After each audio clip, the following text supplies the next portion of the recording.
যা, যেখান থেকে এসেছিস সেখানে ফিরে যা। রতনের শরীর ছেড়ে এক্ষুনি বের হয়ে যা। দাদা হলে এই জ্বলন্ত আগুনে আমি তোকে পুড়িয়ে মারবো। না না, আমাকে মারবেন না, আমাকে মারবেন না কবিরাজ মশাই, আমার ভুল হয়ে গেছে, আমি এখনই চলে যাচ্ছি, এখনই চলে যাচ্ছি।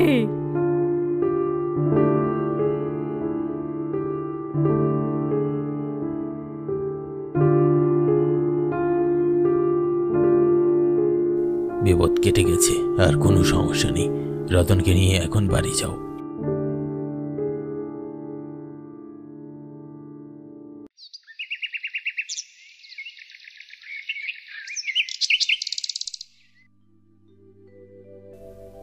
সুজলা সুফলা শস্য শ্যামলা অপরূপ সুন্দর একটি গ্রাম, চণ্ডীগ্রাম। এই গ্রামের সৌন্দর্যের বর্ণনা দিতে গেলে কয়েক রাত পেরিয়ে যাবে। আশেপাশের 100টি গ্রামের সাথে যদি তুলনা করা হয় তাহলে চণ্ডীগ্রাম নাম সবার সামনে আসবে। এই গ্রামের মানুষ খুবই সুখী ছিল। গোলা ভরা ধান, ক্ষেত ভরা ফসল সবই তাদের ছিল। তাদের কোনো অভাব ছিল না, তারা বেশ শান্তিতে বসবাস করত। কিন্তু হঠাৎ তাদের গ্রামে প্রেতাত্মার উপদ্রব বেড়ে যায়, আর এটা নিয়ে গ্রামের লোকেরা বেশ চিন্তায় পড়ে যায়। তাদের জীবনে এই সমস্যাটি অশান্তির কাঁটা হয়ে দাঁড়ায়। বিপদ যেন কিছুই তাদের পিছু ছাড়ত না। প্রতি মাসের শেষ মঙ্গলবার সন্ধ্যার পরই যেই বাড়ির বাইরে থাকত, অশুভ প্রেতাত্মা তার উপরেই ভর করত, আর নানাভাবে তার উপর এবং তার পরিবারের উপর চালাতো অমানবিক অত্যাচার। এতে কখনো কখনো মানুষের প্রাণনাশ হতো। আর এটাই ছিল চণ্ডীগ্রামের মানুষের জীবনের একমাত্র অশান্তির কারণ। ভয়ে গ্রামের মানুষ মাসের শেষ মঙ্গলবার ঘরের বাইরে পা রাখত না। কিন্তু কখনো কখনো মানুষ ঘরের বাইরে না গেলেও অশুভ আত্মা ভর করত। নেহাত হরনাথ কবিরাজ মশাই অত্যন্ত ভালো মনের মানুষ, তাই তো তিনি নিজের জীবনকে বিপদের মুখে ঠেলে দিয়ে গ্রামের মানুষদের কবিরাজি সেবা দিয়ে যাচ্ছেন। এই চণ্ডীগ্রামের কত দরিদ্র মানুষকে যে তিনি বিনামূল্যে সেবা দিয়েছেন তা বলে শেষ করা যাবে না। ওনার ভরসাতেই এখনো এই গ্রামের মানুষ এখানেই বসবাস করছে। এই গ্রামের মানুষ ওনাকে দেবতা মনে করেন। একদিন রাতে একজন লোক তার বাড়ির উঠানে বসে চা খাচ্ছিলেন, আর তখনই লোকটার সামনে একটা প্রেতাত্মা এসে হাজির হলো।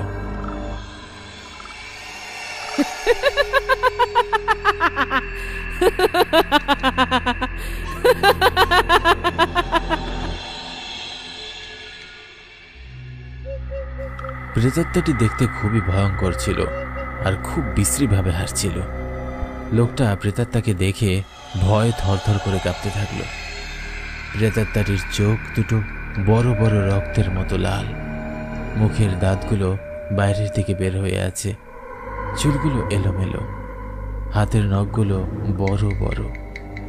লোকটা এমন ভয়ঙ্কর প্রেতাত্মা দেখে ভয়ে অজ্ঞান হয়ে মাটিতে পড়ে যায়। প্রেতাত্মাটি লোকটার ভিতরে ঢুকে যায়।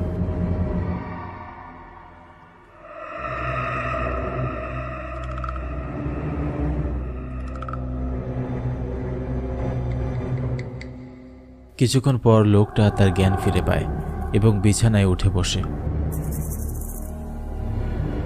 তার ছোট ভাই চন্দন বলল, ও দাদা, তোমার কি হয়েছিল? তুমি উঠোনে অমন অজ্ঞান হয়ে পড়েছিলে কেন? কই, আমার তো কিছুই হয়নি, আমার খুব ঘুম পাচ্ছিল, তাই উঠোনে ঘুমাচ্ছিলাম। ভাইয়ের মুখে এমন কথা শুনে চন্দন চমকে উঠল। চন্দন ভালো করে তাকিয়ে দেখল তার ভাইয়ের দু চোখ রক্তে লাল হয়ে আছে। দেখে মনে হচ্ছিল যেন এক্ষুনি চোখ দিয়ে রক্ত পড়বে। চন্দনের আর বুঝতে বাকি রইল না তার ভাইয়ের উপর প্রেতাত্মা ভর করেছে। দাদা, তুমি ঠান্ডা কিছু খাবে? এক গ্লাস শরবত বানিয়ে দেবো?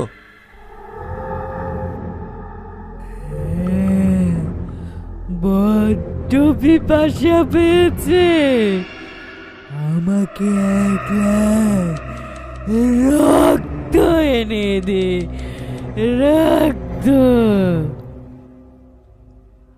আচ্ছা ঠিক আছে, তুমি বাড়ির ভিতরে থাকো, আমি তোমার জন্য বাজার থেকে রক্ত নিয়ে আসছি। একথা বলে চন্দন তাড়াহুড়ো করে বাড়ি থেকে বের হয়।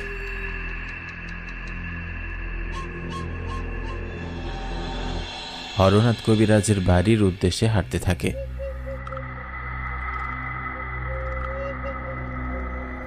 তাড়াহুড়ো করে হাঁটতে গিয়ে চন্দনের একজন লোকের সাথে ধাক্কা লাগলো। লোকটার হাতে ব্যাগ ও গায়ে সাদা অ্যাপ্রন পরা, দেখে পরিষ্কার বোঝা যাচ্ছে তিনি একজন ডাক্তার। চন্দনের ওনাকে বেশ চেনা চেনা মনে হচ্ছিল, কিন্তু কোথায় দেখেছে তা মনে করতে পারছিল না। চন্দন কিছু বলে ওঠার আগেই ডাক্তারবাবু বলে উঠলেন,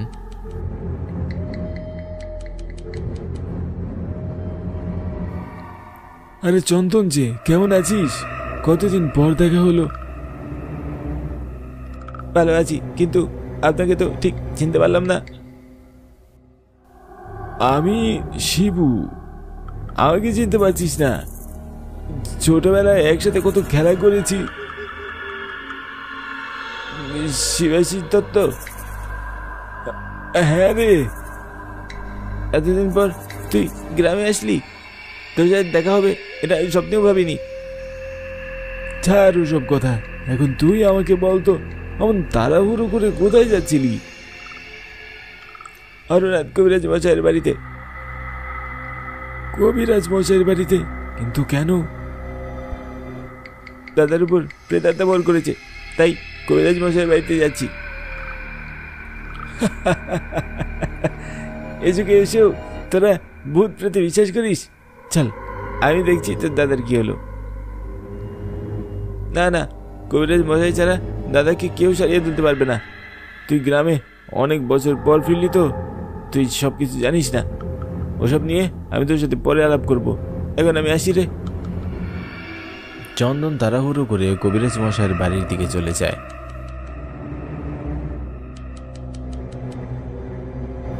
আর ডাক্তার শিবাশিস দত্ত সরকারি হাসপাতালের উদ্দেশ্যে হাঁটতে থাকেন।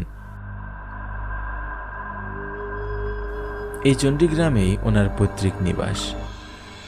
ছোটবেলায় একটা অ্যাক্সিডেন্টে ওনার বাবা মা দুজনেই মারা যান। তারপর দুঃসম্পর্কের এক আত্মীয় শিবাশিস দত্তকে শহরে নিয়ে যান। শহর থেকে তিনি ডাক্তারি পড়াশোনা শেষ করে আজ গ্রামে ফিরেছেন। ওনার ইচ্ছে বাকি জীবন তিনি এই গ্রামেই কাটাবেন। গ্রামের অসহায় হতদরিদ্র মানুষের বিনামূল্যে চিকিৎসা সেবা দিবেন। কিন্তু তিনি গ্রামে আসতে না আসতেই প্রেতাত্মার কথা শুনে কিছুটা বিচলিত হয়ে উঠেছেন।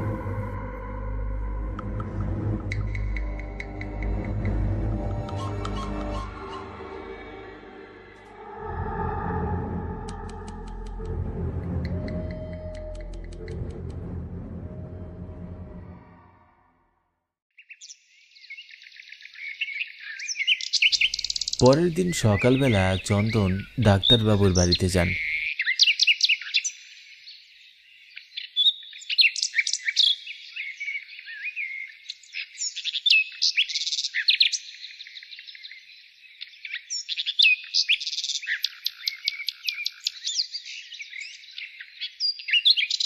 চন্দনকে দেখে ডাক্তারবাবু বললেন, আরে চন্দন, তুই এসেছিস? দাদা এখন কেমন আছেন? দাদা এখন ভালো আছেন। কবিরাজ মশাই দাদাকে সারিয়ে তুলেছেন। জানিস বাবু, আমার মনে হয় কবিরাজ মশাই কোনো মানুষ নন, সাক্ষাৎ কোনো দেবতা। গ্রামের কত শত মানুষকে যে তিনি বিনামূল্যে চিকিৎসা সেবা দিয়ে সারিয়ে তুলেছেন বলে শেষ করা যাবে না। কিন্তু আমি এই প্রেতাত্মার ব্যাপারটা ঠিক বুঝলাম না। এই আধুনিক যুগে এসেও তোরা ভূত প্রেতে বিশ্বাস করিস? সে অনেক কথা শিবু। আমাদের গ্রামে প্রতি মাসের শেষ মঙ্গলবারের রাতের বেলা প্রেতাত্মারা ঘুরে বেড়ায়।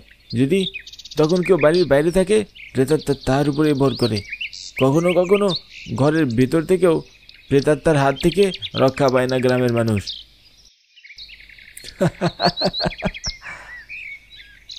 হাসছিস কেন শিবু? তোর এমন বোকা বোকা কথা শুনে না হেসে কি থাকা যায় বল? কী সব হাত ঘুরে কথা বলে যাচ্ছিস? ঠিক আছে, আমি আর তোকে কিছুই বলবো না। গ্রামে থাক, নিজে নিজেই বুঝতে পারবি।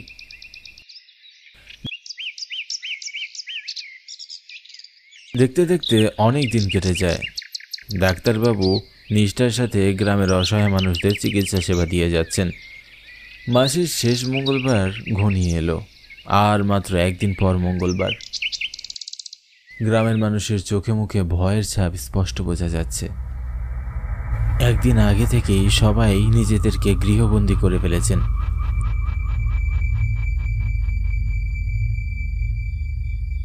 ডাক্তারবাবু নিজের চোখে গ্রামের মানুষদের এমন কাণ্ড দেখে ভীষণ অবাক হলেন। তারপর মনে মনে ভাবলেন, সত্যিই কি অশুভ প্রেতাত্মা বলে কিছু আছে, নাকি গ্রামের মানুষেরা অকারণেই ভয় পাচ্ছে? সবকিছু কি কুসংস্কার? না না, আমি এভাবে চুপ করে বসে থাকতে পারি না। আমাকে সত্যতা যাচাই করতে হবে।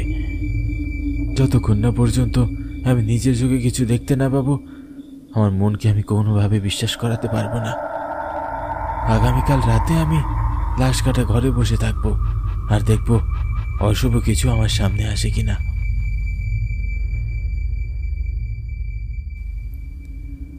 যেই কথা সেই কাজ।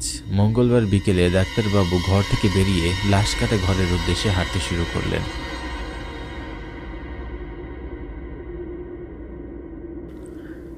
রাস্তাঘাট একেবারেই ফাঁকা, স্তব্ধ। আশেপাশে যতদূর চোখ যায় কোনো মানুষের দেখা মিলছে না। হাঁটতে হাঁটতে ডাক্তারবাবু একটা সময় হাসপাতালের লাশ কাটা ঘরের সামনে পৌঁছে যান।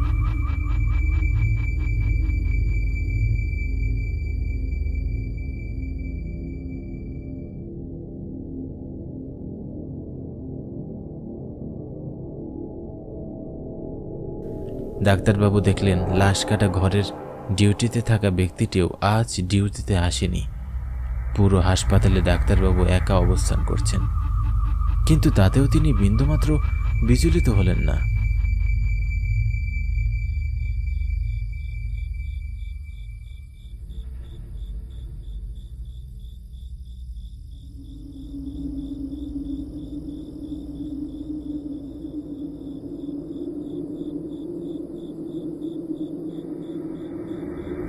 দেখতে দেখতে সন্ধ্যা ঘনিয়ে এলো। চারপাশ ঘন কালো অন্ধকারে ঢাকা পড়ে যায়। ডাক্তারবাবু লাশ কাটা ঘরে বাতি জ্বালিয়ে এক কোণায় বসে রইলেন। অনেক সময় বসে থেকে তিনি কিছুটা বিরক্ত হয়ে যান। ঘড়ির দিকে তাকিয়ে দেখলেন তখন রাত 8টা বাজে। 8টা বেজে গেল, কই আমি তো কিছুই দেখতে পেলাম না। তাহলে গ্রামের লোকেরা যা বলা বলি করছিল সবই কি মনের ভুল?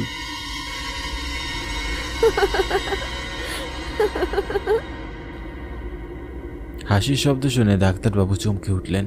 তিনি পুরো লাশ ঘরে ভালো করে দেখতে লাগলেন, কিন্তু কাউকেই দেখতে পেলেন না।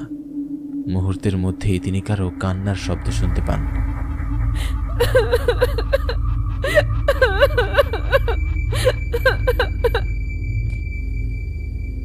নিশ্চয়ই কেউ আমাকে ভয় দেখানোর জন্য আড়াল থেকে বসে এসব করছে, কিন্তু না, আমি এত সহজে ভয় পাবো না। ডাক্তারবাবু এসব কথা বলতে না বলতেই ট্রলিতে থাকা একটা লাশের গা থেকে সাদা চাদর নিচে পড়ে যায়। ডাক্তারবাবু চমকে উঠলেন। লাশঘরের জানালার দিকে ভালো করে তাকিয়ে দেখলেন সবকটা জানালা খুব ভালো করে বন্ধ করা।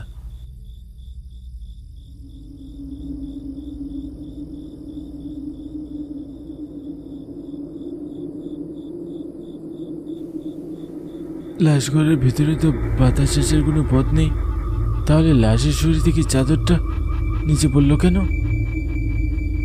হঠাৎ করে লাশটা ট্রলি থেকে উপরের দিকে উঠে যায় এবং হাওয়াতে ভাসতে থাকে। এমন দৃশ্য দেখলে যে কোনো সাহসী মানুষেরই ভয় পেয়ে যাওয়ার কথা। ডাক্তারবাবু প্রচণ্ড ভয় পেয়ে গেলেন। তিনি চিৎকার করে এক লাফে দৌড়ে উঠলেন। রাম রাম রাম রাম, আমি আমি যা দেখছি সত্যি নাকি হ্যালুসিনেশন? হ্যাঁ। লাশটা ধীরে ধীরে টলিতে নেমে আসলো। ডাক্তারবাবু নিজের চোখকে বিশ্বাস করতে পারছিলেন না। তখন আবারও ডাক্তারবাবু সেই মিষ্টি হাসির শব্দ শুনতে পেলেন।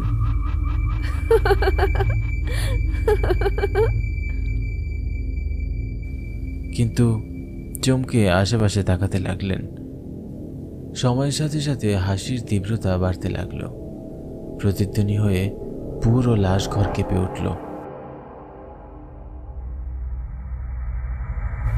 ডাক্তারবাবু একা একা লাশ ঘরে অবস্থান করছিলেন, আর সাহস পাচ্ছিলেন না। তাই তিনি ঘর থেকে বেরিয়ে উঠে যেতে লাগলেন।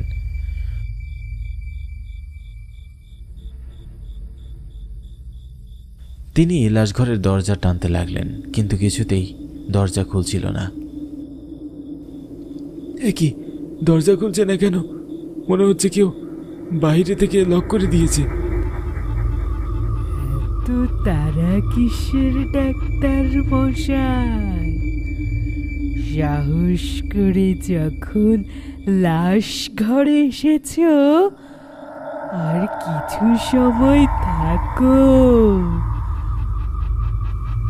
ডাক্তারবাবু চমকে উঠলেন এবং পিছনে ঘুরে তাকিয়ে তিনি কাউকেই দেখতে পেলেন না।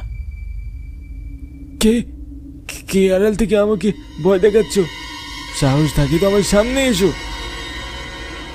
ডাক্তারবাবু দেখলেন টলিতে থাকা লাশটি ডাক্তারবাবুর সামনে দাঁড়িয়ে। লাশটার পুরো শরীর ক্ষতবিক্ষত, চোখ, নাক আর কান দিয়ে রক্ত ঝরছে। ভয়ে ডাক্তারবাবুর পা থরথর করে কাঁপছে, একেবারে প্রাণ যায় যায় অবস্থা। আমার কাছে আমার দাদু তো মাদলি আছে, তুমি আমার কোনো ক্ষতি করতে পারবে না। আমি তো তোমায় কোনো ক্ষতি করতে চাইনি, তুমি তো আমার দেখা পেতে চাও বলে এখানে এলে। কেন কেন তুমি গ্রামের অসহায় মানুষদের উপর নির্মম অত্যাচার চালাও? তোমার যন্ত্রণায় মঙ্গলবার রাতে কেউ বাড়ির বাইরে পা রাখতে পারে না। এখানে আমাদের কি দোষ বলো? আমি তো একা না, আমার সাথে আরো প্রেতাত্মা আছে। সব দোষ ওই ভণ্ড কবিরাজের। আমাদের সবাইকে ওই কবিরাজ বন্দি করে রেখেছে এবং প্রত্যেক মাসের শেষ মঙ্গলবার আমাদের ছেড়ে দিয়ে বলে আমরা যেন মানুষদের উপর অত্যাচার করি এবং তাদের উপর ভর করি, যেন ওই কবিরাজের কাছে অনেক রোগী যায় এবং তার অনেক মুনাফা হয়। একথা বলে লাশটা মেঝেতে পড়ে যায়। ডাক্তারবাবু অবাক হয়ে বড় বড় চোখ করে সবকিছু দেখতে লাগলো।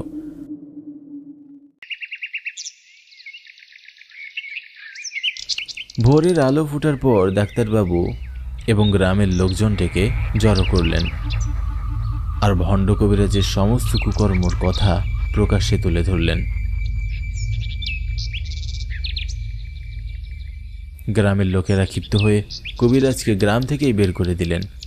কবিরাজ গ্রাম ছেড়ে চলে যাওয়ার সময় বললেন, কাজটা তোমরা ভালো করলে না, এর প্রতিশোধ আমি নেবই।